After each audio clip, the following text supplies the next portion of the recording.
Sam, it's good to finally get to talk to you. I've been following your stuff since it was close to the end of the challenge, actually, that I only finally discovered what you were doing. Yeah. But yeah, it's really, really interesting. Could you basically start us off by talking through kind of life before the challenge, before we get into what the challenge was? Yeah.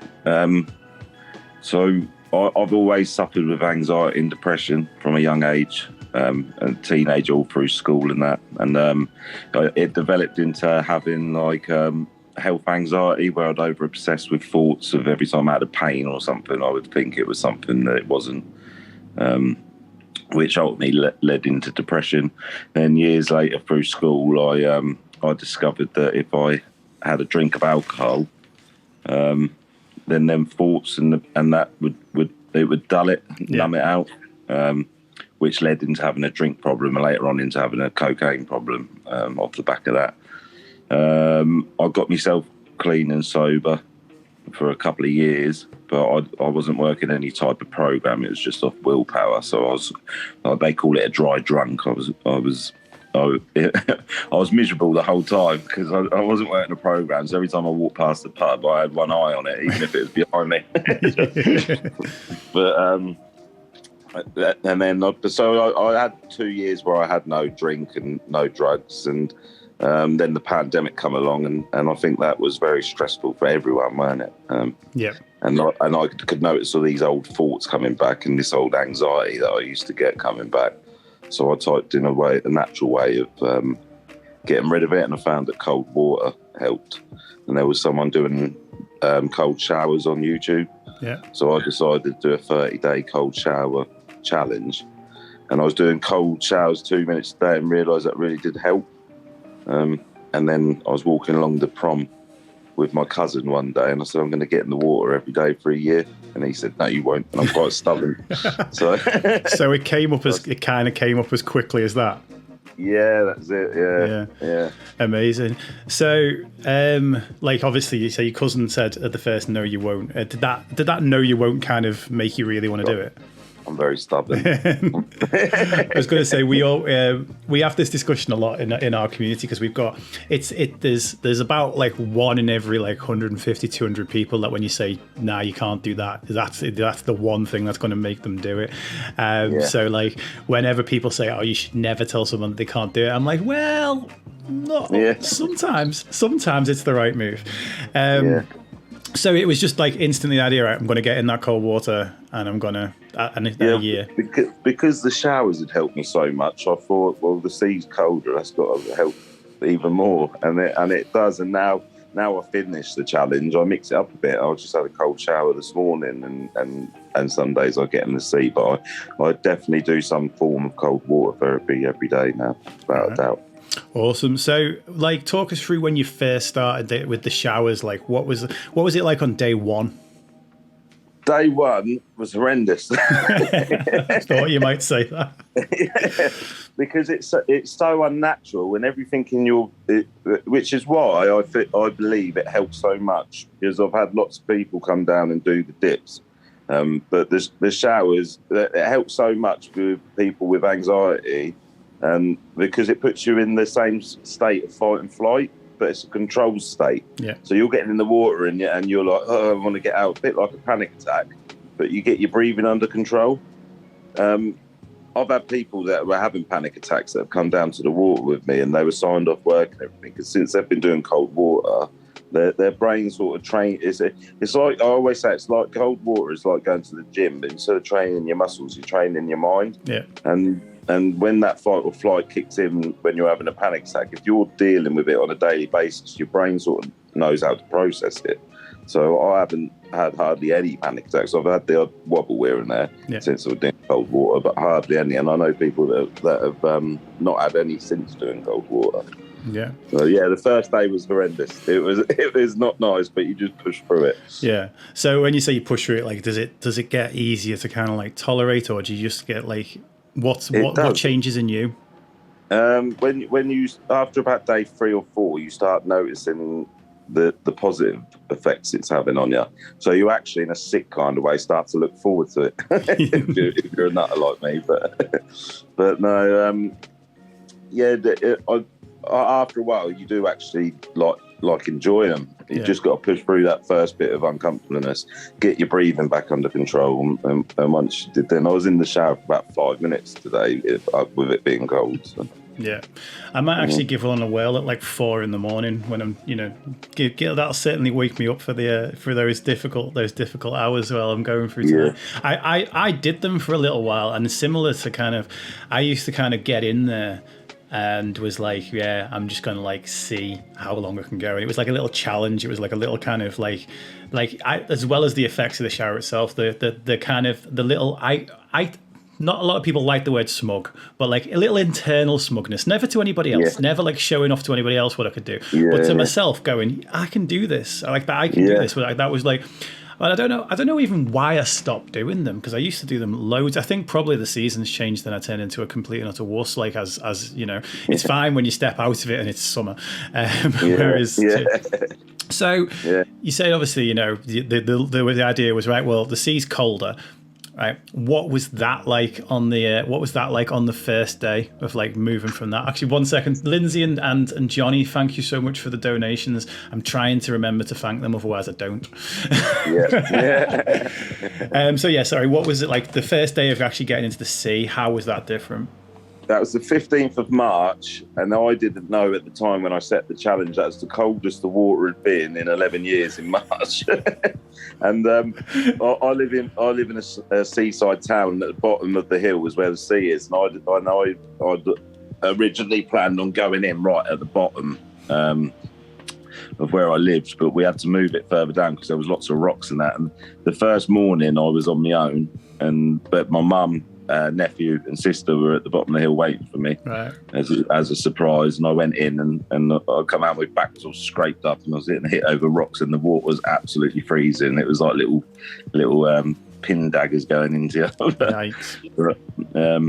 And then so the second day someone else joined me and went a bit further, and we had the same problem with rocks. The third day there was 4 people in the water, and then but we still had a few problems with moving up, and then we ended up by the pier in Phillips, and there was about 12 people on the 6th day, and then that's where we kept the spot, and it just grew and grew and grew with people coming down and joining in. Yeah, that was one of the things that I found so awesome about like looking back through all the pictures, is like how many people just got on board with it. Like was that like family and friends, or did it go beyond that? No, there's over 300 people got involved in the end. They're still going now. There's a community of people that swim every morning. I'm not in the water every day, but it was just people. Everyone at the time was going through the same sort of thing together. Like everyone's always had their own individual mental health problems, but I think collectively everyone had the same problems going on with lockdown and stuff like that. And we'd all been locked down, then we're allowed out, then we're locked down again. And this was just give people a little bit of like sense of hope, I think, and it just really picked off. There was people. There was not just people getting in the water. There was older people coming down, handing people water bottles out that were left at home on their own and stuff, and lost partners and widows effectively. And it was just a really community like driven thing. There was people giving out towels and people just coming down for a chat and stuff. And the beauty of it just developed into this thing where there were some people that were going through the same problem. Everyone had issues with what was going on, but everyone has their own problems as well. And people were finding relationships inside of that, where they were going off having coffees because they could relate over similar situations that had happened to them in their past. So it just turned out to be a really beautiful thing. Yeah. Amazing. Honestly, that was what I really took. What I really noticed about it was. So did you have to was that just all happen pretty much organically, or did you have to then, once it got to a bigger size, did you have to do anything to organise, or was it just we meet at this time every day, be there? Yeah, I just set times and boundaries. Like I just set times, and like with me, it was important. Some people wanted to go off and swim, but I called it dare to dip because I was there for the benefit of the cold water. And when it was rough and people were swimming off, I was there for my mental health. And if that was causing me a bit of anxiety. But no, yeah, we still do it at the same time, 6:30 weekdays and 7:30 weekends, and we set the time up, and then if people come, they come, and if they don't, they don't. But then people message me. It's got to a point where I can help out and give people advice. That's another important part of that story. I've done it every day for a year, but now I'm in recovery. I just celebrated 9 months sobriety, but I did relapse 2 months into the challenge. Okay. But I've learned now that I'd already committed to a relapse, and everything I was doing with the cold showers and getting in the sea was to prevent the inevitable, and I'd already relapsed in my head. So it did help, and it got me back on track quicker, 100%. But I did actually relapse 2 months into it for about 2 months. So. Right. But I still got up every day and got in the water, which is the most important thing. I've done it every day from the 15th to the 15th. Amazing. So were there any kind of key moments along the year, like where things changed, whether that is regards to like the way you felt about it yourself or the way the community was there anything like that? In them 2 months when I was cracking under the surface and wasn't letting anyone know, I was being a massive hypocrite, because I was telling everyone they need to talk about how they're feeling, and I was essentially hiding how I was. Yeah. And in a way that sort of put a bit more pressure on myself. I put too much pressure on myself, really. And it wasn't until I sat down and thought, hang on a minute, because I actually got nominated for a Pride of Britain award for it, and it was at that moment I thought, you're being a phony here, and it set me back on track, and got me the help that I needed, and I got into recovery. But that was a massive one. But at the same time, in that time, I was trying to take on everyone else's problems, and what I learned in that short space of time is I can only offer out advice on stuff that I've been through personally. Yeah. And when people were coming to me with problems that I didn't understand, I was putting too much pressure on myself by looking for all the answers for them online and stuff. And eventually that really hit me at a low. So what I've been able to do from coming through, you grow through what you go through, don't you? Yeah. And what I've done from that is realise and got some help from other organisations, like their bloke called Dan, who's been doing Man Up for years. He said to me that he went through the same thing, and what he's got now is like a list of different charities that help with different situations. So I don't have to take everyone's problems on board. I can say, I don't know much about that problem. Here's a company that might be able to help you, or here's a group of people that might be able to help you.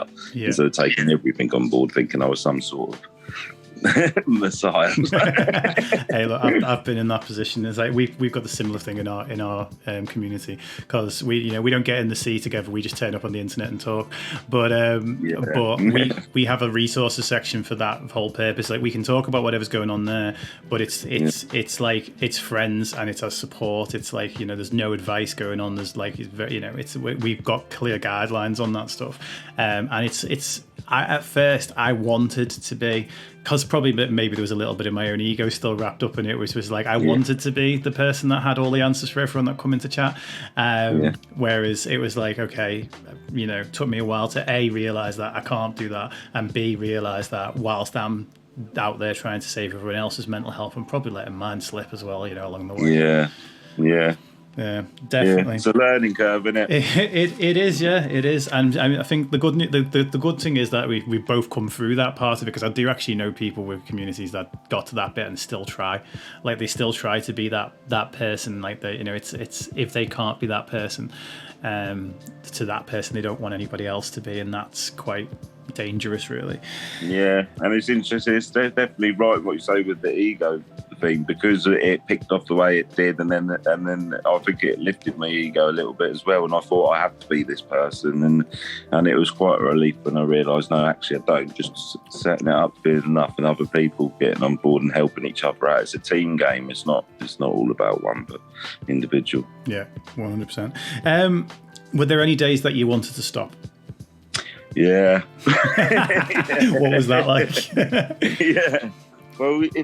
Well, doing anything for a year is challenging. Like, my mate put it well. Like, if you got up and said, I'm going to have a pint of water first thing in the morning every day for a year, that'd be difficult. Do you know what I mean? So to get up and go into the water, especially when you look out the window and it's like the trees are blowing and and you're warm in your bed and that, and you think, oh, I could really do without this today. But one thing I will say is I never, ever regretted getting in the water. I might have regretted my alarm going off a few times, but I never come out of the water thinking, I wish I hadn't done that. I always come out of the water feeling fantastic, because it gives you the dopamine hit, and you come out. But it's a natural one, and it's actually proven that the cold water releases the same amount of dopamine as what drugs like cocaine do. But with cocaine, you get an unhealthy amount of dopamine and then a crash. Whereas this releases dopamine slowly and it continues throughout the day. And that's why you get waves of energy when you do cold water in the afternoon and stuff, and just feel happy. Yeah. I really need to get back into it. There's a few people, I think, in chat who've said that they've tried it a couple of times, and I don't think anyone's quite made it stick to the level that you did. So along that way, that obviously got into recovery. Like, what have you learned through there? Like, what are the things that kind of help you on your recovery on a daily basis now? Just routine. I think like consistency is key as well. I've had all sorts of people come and do the cold water throughout the years, and then they all throughout the year, and they do it for about a time, and then they think, oh, I'm all right now, and they stop, and then a couple of weeks later they ring me again and say, oh, I want to get back into it. It's because we're all guilty of it. I am as well. We'll do things that help me, think, oh, brilliant, stop doing them, and then wonder why I feel miserable again. But so consistency is key, and it's another reason why I set a year challenge, because I wanted to be consistent with something that I knew made me feel better. So I generally think, starting your day off with gratitude. I've got my own little morning routine now. Before I even open my eyes, I think of 10 things I'm grateful for. Then I get up, I do some form of cold water, whether it be go down to the sea or have a cold shower.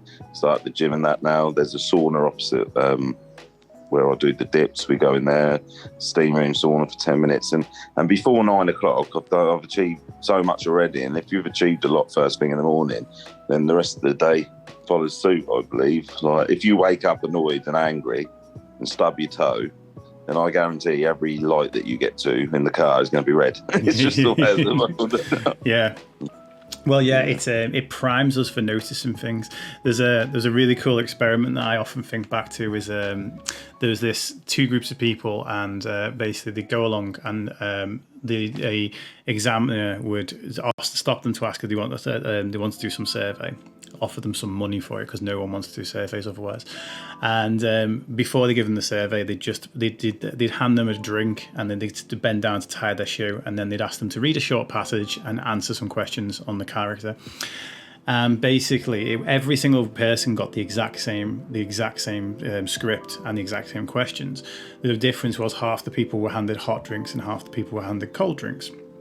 And basically, when it came to the analysis, a disproportionate number of people that were handed cold drinks described the main character in this story as being cold and distant and and heartless, and then the disproportionate number of people that were handed the hot drink described the character as being warm and loving and caring. And it's it's like how little things. There's another one called the Good Samaritan experiment as well, where they walk a person past a staged beggar, like basically there, and the person's got to go off and do a presentation, and whether they've done, I can't remember the exact details on that one, but it's something to do with whether they're rushing the person to get there, whether the person says, oh, you've got 10 minutes to get to the other end, or whether the person says, actually, they need you now, they need you earlier, how the person would react when they walk past someone. And it's like different things that happen to us then dictate how we act in the next thing, and how we act in the next thing dictates the result we get from the next thing as well. So, it's like if someone stubs their toe in the morning and they go, oh, today's going to be a bad day, their brain will then notice those red lights. They'd probably hit the same number of red lights as the person,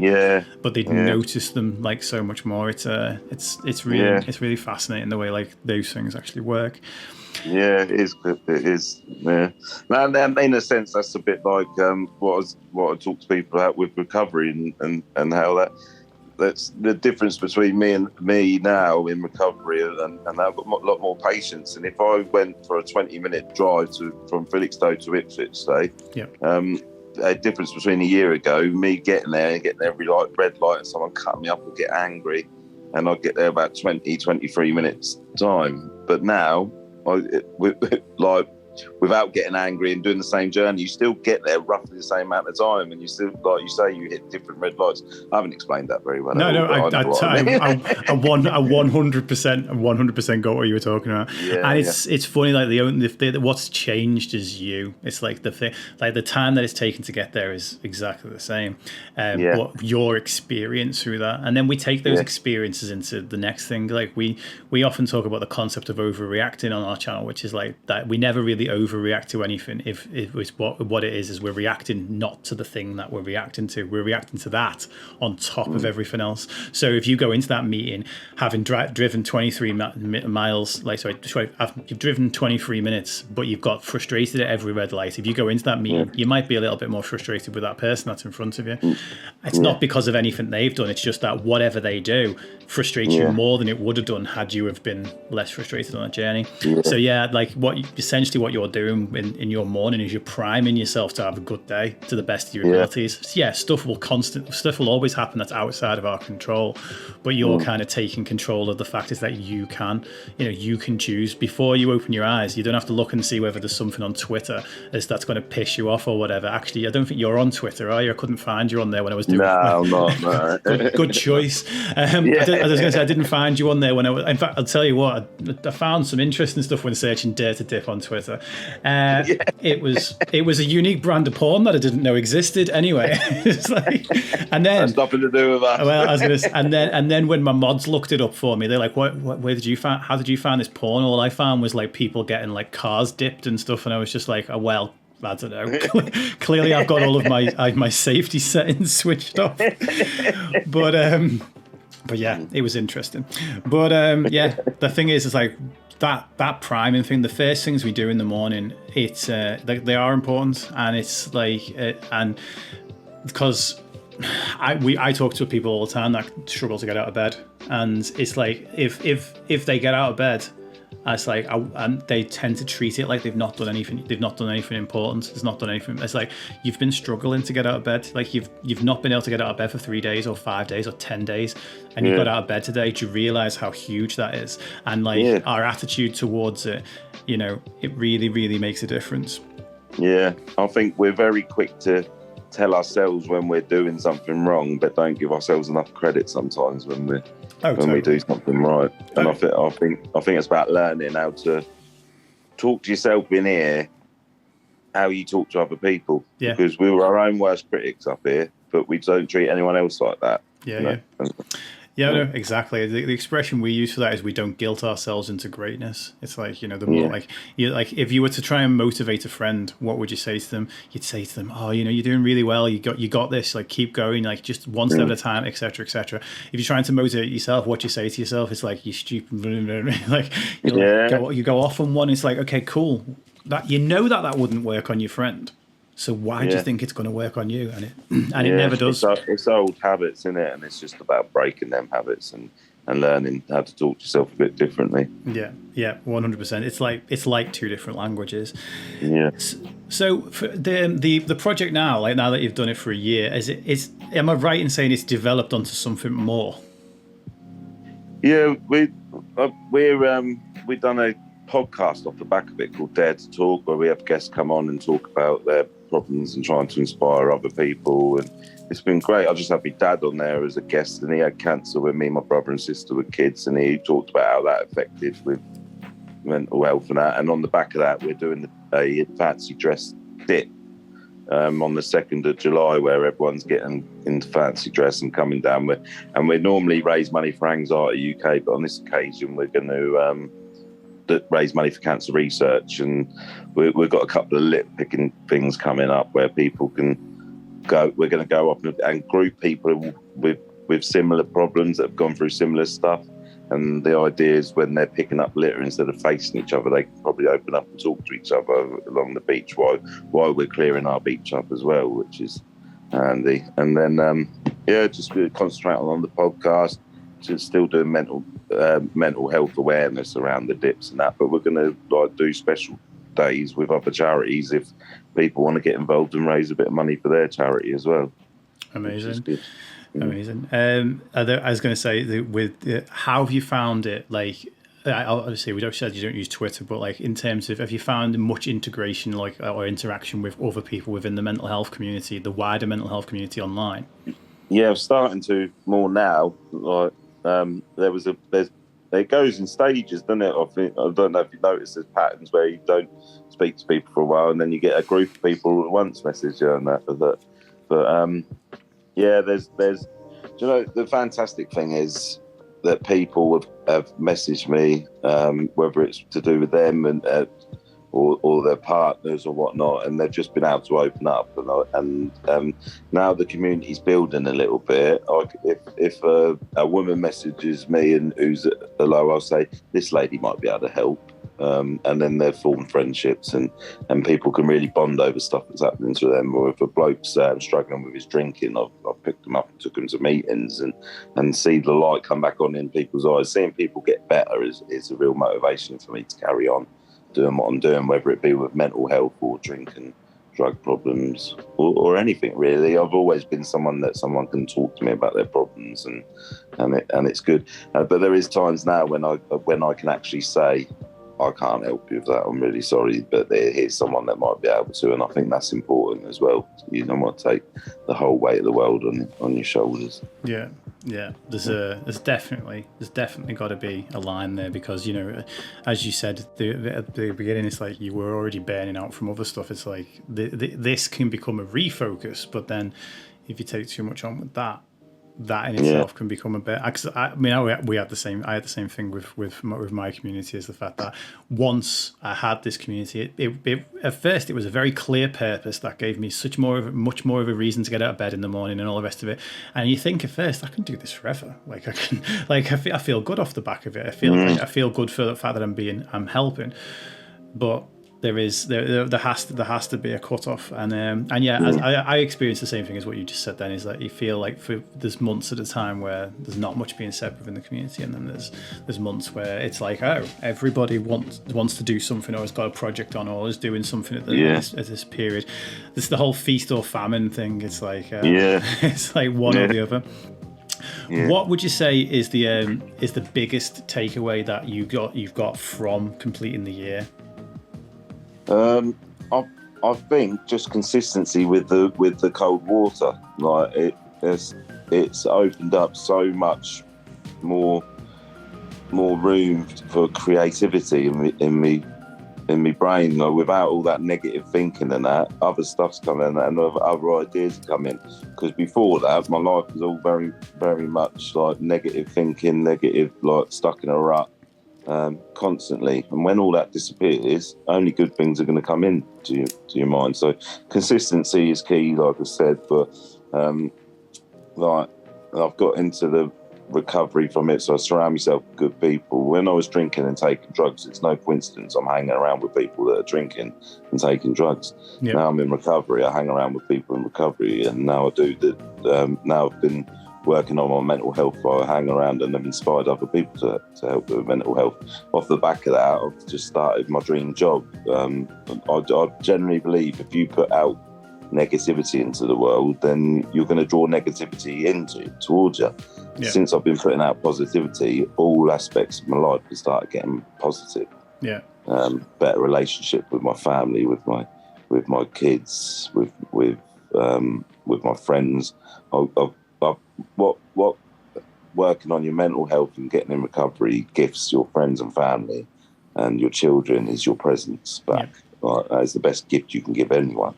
And I've always been close to my girls, but when my mental health was at its worst, was I being the best dad I could be? Probably not, because when kids are just being kids, it can be stressful when you're telling them off and that now, but more patience, and I can sit and listen and understand what's going on with them. Do you know what I mean?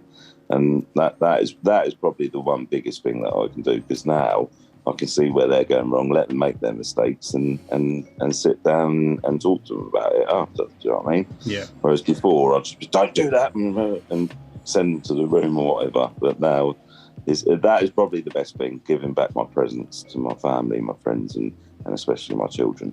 Yeah, definitely. There's an expression we use for that, which is like self first is not selfish. It's like, and exactly what you just said there, like, doing that work on you was anything but selfish. It was like, it's given, everybody around you a better version of you. And that's, definitely 100% worth fighting for. I often say that as well, that helping people is the most selfish act there is because of what it gives you. Yeah, well, I weirdly, about 5 years ago, I did these 2 sort of animated shorts, and they're basically the little, like, those whiteboard animation things, and one of them's called how being selfish can be selfless, and the other one's called how being selfless can be selfish, and it's literally both of those principles there. It's like is the fact that actually sometimes I think it's really useful for people who and like your journey and my journey have a few parallels there, and I saw a couple of people mention the same thing in chat, is the fact that sometimes the idea of helping yourself seems like this ginormous, untouchable goal that's you can't get anywhere near, but helping somebody else seems a little bit smaller and a little bit easier. And just like you wouldn't expect a person to go from no cold water therapy whatsoever to I'm going to go and dip in the sea and I'm going to sit there and be happy about it. You wouldn't expect we wouldn't expect a person to go from 0 to 100 on that. It's the same. Sometimes we need to help others to remind ourselves that we have power, and then once we've reminded ourselves that we've got power, use that power to help ourselves. Absolutely, and people need a little bit of help sometimes, and I'm the same. I go to people for help, and people come to me for help, and that's what it's all about. I actually sponsor people in the program I'm in now, and the way I see it, I've got my own sponsor as well, to do the work I do in the program I'm in. And having a sponsor and me sponsoring other people, they're not there to tell you what to do, they're there to help you. Yeah. And I always say it's a bit like Ronaldo's a brilliant football player, and when he's on the pitch he needs a manager from the sideline to tell him the things he's doing wrong, because he can't see it when he's in and amongst it. And that's a bit like life, really. When we're in and amongst it, I can quite easily see other people's wrongdoings, but it's not easy enough to see my own. And when you've got someone on the sideline to tell you where you're going wrong a little bit, it makes life so much easier. Do you know what I mean? Yeah. Do you kind of miss having the challenge there for the year now? I do, and I think when you're set yourself a challenge, my mindset from the 15th of March to March was get to March. And that's why on the last 15 days of March, I struggled more then than any other part of the challenge, because my mindset was get to March. And when I got to March, I thought, I've still got 15 days of this. But then after the challenge is done, it's relief. And then a couple of weeks after, it was almost a bit of grief I felt, which is weird. It was like someone had died. That's how it felt in my belly and all that. But it wasn't. It was just the grief of the challenge being over. But now that I see the community down there, and they're still taking pictures, and they post it in the Dare to Dip page on Facebook, and they send it to me, and I can put them up on my Instagram and whatnot, and the community's still there. It's something I can be proud of now. Yeah. And now it's just binding. I'm one of these people that has to have little goals and challenges for myself. I think that's important. I've always got one on where I have 30 days no bread, or 30 days of doing HIIT workouts each day, or a year in the bloody sea. but I've always got to have challenges to reach and go to, and I'm going to set up a couple more now. But now that sea thing is always going to be something that I can go to and dip in and out of, as long as I know there's a community down there that can help the people in my community that need it the most. So is the community that's there still, are they still meeting and like going in the sea every day? Every day, yeah. There's at least a few people down there, yeah. But there's weekends it's quite busy and that. And there's some people that don't like big crowds. So I'll go up and do just a one-on-one dip with people a bit further down the beach sometimes. Once they've got used to that, then they can get introduced to the people, and every single person that was worried about a crowd has all said how friendly and loving they all are, and they don't know what they were worried about. So but I get it. Do you know what I mean? Oh, that's absolutely amazing. The fact that it kind of like it, it carries on beyond like what you've done, and the fact that they keep doing it. Like now, that's fantastic. Have you got any ideas for the next one, or is that all? We've got a few things lined up. We're doing this podcast where we go with me and my mate Jack. Who I was doing it with a bloke Jamie at first, but he's got so many different projects on. He stepped away, and it naturally evolved that Jack took over from him, and we just went up to Southend, done a podcast. We're to travel in different places, and I've got a fear of heights, a massive fear of heights, and this year is going to be about getting rid of me fears. So we're planning on doing a jump out of a plane and maybe a bungee jump soon. Amazing. I was going to say I tried to overcome my fear of heights years ago by rock climbing, not jumping out of planes. But then you just dipped in the sea for a year. Why do something as tame as rock climbing? It's like, we are talking about doing that big mountain. There's 3 peaks in there. My mate Jack's done. There's one of them in Scotland. We're doing that in July as well, I think. In Ben Nevis. I think it is. Yeah. My geography is never very good. No, it's I've done them separately, never as the 3-piece pre-challenge. But Ben, it's a good walk. It's a very good walk, and it's a phenomenal drive to get there. Like once you get off the top of the M6, it's just gorgeous. It's just it's absolutely. You'll probably in fact while you're on the way, you might want to just. There's Loch Lomond's right there. Just That's some nice cold water for you to dip into. Yeah. Well, we've got a friend that works near one of the locks, and they've got a cabin and everything where we're going to be staying. So we are going to involve the cold water into it as well. Yeah, amazing. Awesome. So, right, okay. This question is the official question of the event, which I'm compiling 36 answers for. So everything else is all about you. This one's still all about you, but this one I'm asking every single guest this one, which is if you could wave and this doesn't have to be in the realms of reality because this is like magic wand stuff.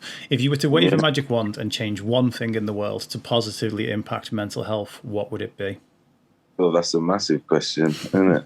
Cool. I'll just, if I could wave a magic wand, I would just want everyone to be happy. It's not as easy as that, because you do need the bad days to appreciate the good as well. But I don't know really. Yeah, I think that would be it. I would want people to be happy 90% of the time. 90. That's pretty reasonable. Yeah. Yeah, I don't. That's a difficult one because you do need the bad days to appreciate the good, and you do grow through what you go through. And if I wouldn't change anything that's happened in my past because it wouldn't make me the man I am today. And would I be able to help as many people with mental health problems if I didn't go through the stuff I've been through? No. So that is a difficult question. But yeah. Have you got a magic wand I can have then? If I have, I don't know where it is. I think it's on the charger. Yeah, brilliant. All right, awesome. I've got to the end of my questions actually. Is there anything else that you wanted to add? Is there anything else that you wanted to mention? Just if anyone's struggling, then I think what you've done and what I've done is prove that talking about your problems really does resolve a lot of them. Like if I knew back what I know now, I would have spoke up about things that were going on inside my head a long time ago, and I would have been essentially fixed a lot earlier. Yeah. Like I said, I don't regret anything I've ever gone through because I wouldn't be able to do the things I did now. But what I would say to the 15-year-old me is talk to someone near and dear to you and let them know what's going on in your head, because 9 times out of 10 they're either had something similar or been through something similar, so you're not as loony as what you might think you are. That's what I would say. Yeah, Absolutely amazing. Well, thank you so much for joining us. It's been great, and I was just some random dude that slid into your DMs a few months back, and so thank you for taking the time to read that and coming on and being a part of this. It's mate, what you do is fantastic, and it's been an honour to be a part of it, mate. And I'll take my hat off to you for what you're doing, because that must be so stressful. It's not yet. Well, I mean, the joke I keep on making about this is that this is the easy bit. Like this is I just get to chat to. That's what I meant. I know the hard work you would have. Yeah, I was going to say. I just have to chat to 36 awesome people. Like it was, I got a little bit stressy when the previous guest wasn't here, and I was like, shit, I don't have a contingency plan. And I had 5 people on the reserve bench, and weirdly enough, 2 of them are actually here now. Where were you an hour ago? It's like I'm not pointing any fingers. I literally just pointed a finger, but. But we made it work, but then in the back of my mind, it's like, what happens if that happens with my 3 a.m. guest? Because at that point, I'll probably go and have a cold shower. That's what I'll do. Yeah, I'll be like. The thing is, when you do an event like this and relying on so many different people, things like that are going to happen. You just got to let it go naturally and evolve naturally, and there's a solution for everything, not just in this but in life. So that something will come up, and you'll figure it through, I'm sure. Yeah, I'm sure. Yeah. It was, awesome. Well, thank you very much. Where's the best place for people to find you on social media? I think we've put your Facebook group in there, but is Instagram better for you? Yeah, Instagram's the one I use the most. Dare to Dip is on Facebook as well, and then we've got the Dare to Talk podcast is on Spotify and YouTube, and we're going to be doing more YouTube videos soon as well. So. All right, excellent, awesome. Right, well, if mods can get, I think, is it dare_to_dip on Instagram? Yeah, that's the one. Cool. Yeah. If mods can get links for that in chat for me as well, that'd be absolutely awesome. Sam, thank you very much for joining me, and I hope that the rest of your day, weekend, and all that goes awesome. Actually, one more thing though, I've just remembered that I was going to say. You got didn't you get like COVID like straight after the year had ended? Like Did you carry on doing the showers when that was going on, or? I had about 4 days off. Yeah, where I had no cold water therapy, but then after that I needed it, but I felt rough. But I had COVID right before the challenge, right, and then when I was working for a different company, but I didn't even know I had COVID then. For the second time, I wouldn't have even known I had COVID unless I took the test. Right. But the second time I had COVID, I felt like I got hit by a train, there was discussions because everyone was getting it around me, and they said, "Well, you're so close. If you get COVID, will you carry on doing it? Because you were allowed out." But I wouldn't have wanted to put anyone at risk, so I thought I might do it a bit further down the beach. But luckily, I didn't have to. But there's no way I'd have been able to get in cold water with the way I was feeling. Yeah. But that was the hardest part of the challenge as well. I had tonsillitis one time, and after you get in the sea every day. For a year, I was working on a forklift for 10 years, and then I got back into chefing halfway through the challenge, and I had all this like from the seawater, like on the back of my legs, it looked like someone had whipped the back of my legs where I'd been chafing, where I'd been chefing and getting in the cold water, and for about 5 days getting into the sea felt like I was getting in acid. It was horrendous. Yeah, all that salt. Oh. Yeah. No thanks. Well, I'm definitely inspired to give cold water therapy another try myself, and I think there's a few people in chat are as well. So thank you so much for coming on. Thank you for everything you do, and literally like all the best with the heights challenge and the development of the podcast. I'll get in touch with you soon anyway, and I hope to have you as a guest on the podcast. Yeah, that'd be great. Absolutely. I owe you one. Yeah, thank you, and well done for what you're doing. Thanks. It was a great chat. Thanks. We'll see if I'm still here this time tomorrow. Yeah, I've done 4. Only 32 to go. Yeah, you can do it, mate. You can do it. Thank you so much. Catch you soon.